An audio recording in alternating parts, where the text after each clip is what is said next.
ایک اور بات یہاں قابل ذکر ہے کہ حضرت اشرف علی تھانوی رحمۃ اللہ نے ایک بات نقل یہاں فرمائی ہے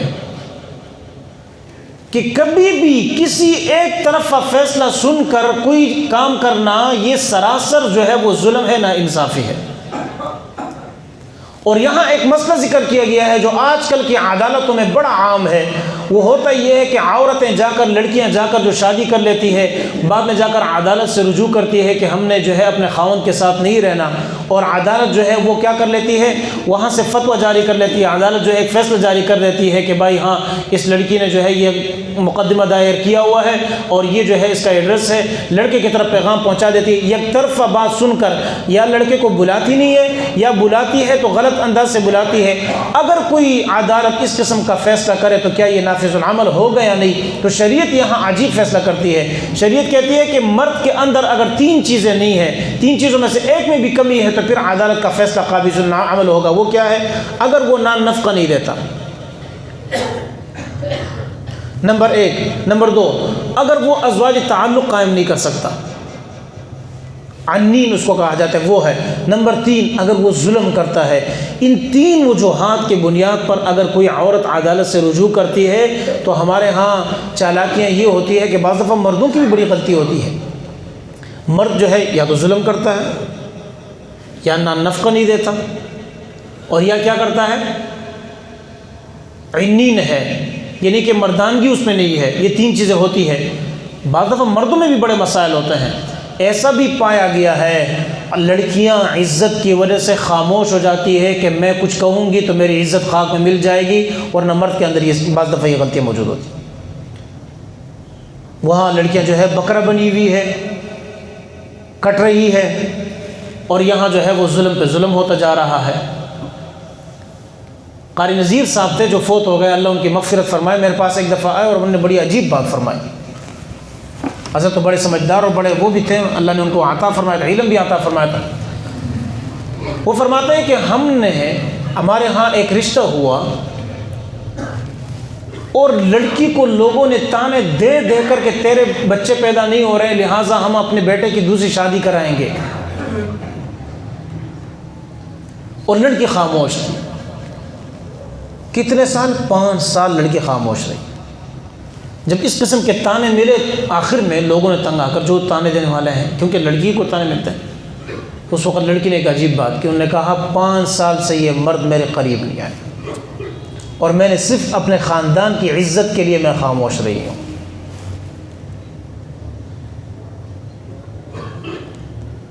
تو یہ جو فیصلہ ہے میاں بیوی کا فیصلہ، نکاح کا فیصلہ، یہ انہوں نے بہت عجیب بات کی، کہتے ہیں اس میں صرف یہ نہیں دیکھا جائے کہ اس کے پاس مال ہے، اس کے پاس حسن ہے، اس کے پاس مقام ہے، بلکہ اس میں ان تمام چیزوں کو سامنے رکھ کر یہ فیصلے کرنے چاہیے۔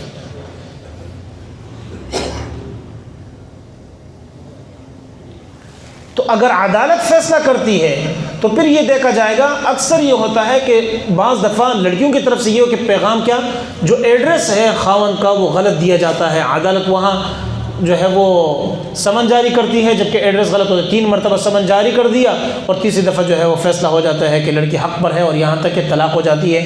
یاد رکھنا چاہیے اگر 3 چیزوں کو ادا کرتا ہے بندہ تو پھر اگر عورت جو ہے خلا لیتی ہے تو یہ خلا کیا ہوگا، نافذ العمل نہیں ہوگا، یہ طلاق واقع نہیں ہوگی، اور وہ عورت کسی اور جگہ شادی نہیں کر سکتی ہے۔ اور اگر اس 3 کے اندر کوئی مسئلہ ہو اور مرد پھر بھی حاضر نہ ہو، ان تینوں میں سے ایک مسئلہ ہو، تو عدالت جو فیصلہ کرے گی اس کو تنسیخ نکاح کہا جاتا ہے۔ عورت پر یہ طلاق واقع ہو جاتی ہے ایک، اور عورت جا کر جو ہے وہ اپنے عدت کے ختم ہونے کے بعد کہیں اور جا کر جو ہے کیا کر سکتی ہے، شادی کر سکتی ہے۔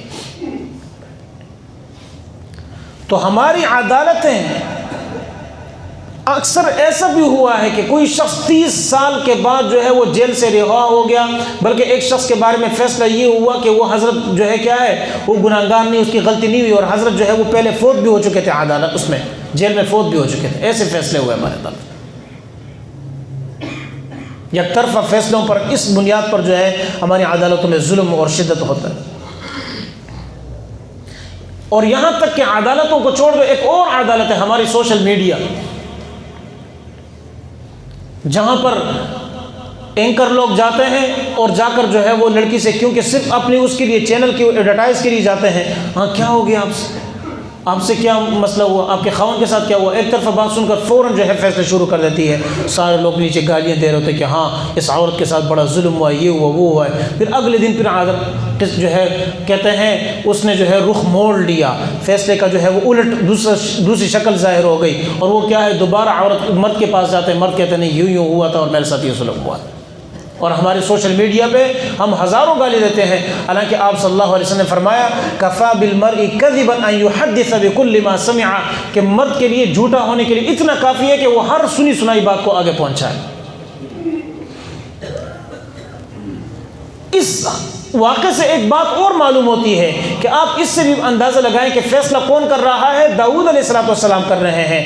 اگر ہمارے فیصلے، ہمارے گھروں کے مسائل کے فیصلے ہم مسجد میں لے کے جائیں اور ہم مسجد میں جا کر جو ہے کسی ایسے مفتی جو بالکل کمال رکھتا ہو، ہمارے ہاں بڑے بڑے حضرات موجود ہیں، ان کے پاس جا کر اپنے فیصلے پیش کیے جائے تو اللہ کی قسم لڑائیاں ختم ہو جائے، لیکن ہماری لڑائیاں اس لیے ختم نہیں ہوتی ہے کہ ہم انا پرستی میں لگے ہوئے ہیں، ہم عورتوں کی جو ہے اس میں لگے ہوئے ہیں، یہ فلانی عورت کی لڑائی ہے تو ہم بیچ میں کیا کر لیتے ہیں، اپنے رشتوں کو ذبح کرنا شروع کر دیتے ہیں، فلانے مرد کی لڑائی ہے، رشتے اپنے ذبح کر۔ میں نے ایک دفعہ اس طرح ایک فیصلہ آیا میرے پاس، بڑے میرے اچھے دوست ہیں وقاص بھائی، وہ میرے پاس آئے کہتے ہیں مفتی صاحب میری اور بیوی کی بالکل نہیں رہتی ہے، اور روز لڑائیاں ہوتی ہے، اب میں بتائے کوئی مسئلہ، میں نے کہا تم دونوں آ جاؤ میرے پاس، وہ آئے تو میں نے کہا بہن مجھے یہ بتاؤ، صرف ایک سوال میں نے تم سے پوچھنا ہے، تمہیں وقاص سے کوئی گلہ شکوہ ہے؟ ظلم کرتا ہے؟ نہیں۔ نہ نفقہ ٹھیک؟ ہاں۔ ازواج تعلق ٹھیک ہے؟ میں نے کہا اس سے کوئی نہیں، اس کی ماں نے یہ کہ اس کے فلانے نے یہ کہ، میں نے کہا نہیں ماں ان چیزوں کی ذکر نہیں کرنا، اس بندے سے تمہیں کوئی گلہ شکوہ ہے؟ کہتے نہیں ہے۔ میں نے کہا وقاص بھائی آپ کو اس سے کوئی گلہ شکوہ ہے؟ کہتے بالکل نہیں ہے، میرے بالکل خیال رکھتی ہے۔ میں نے کہا خدا کے بندو تم اوروں کی وجہ سے پھر اپنا رشتہ تباہ کرو گے، ملو یار یہ کیا کر رہے ہو؟ اس کے بعد الحمدللہ ان کے 3 بچے ہو گئے۔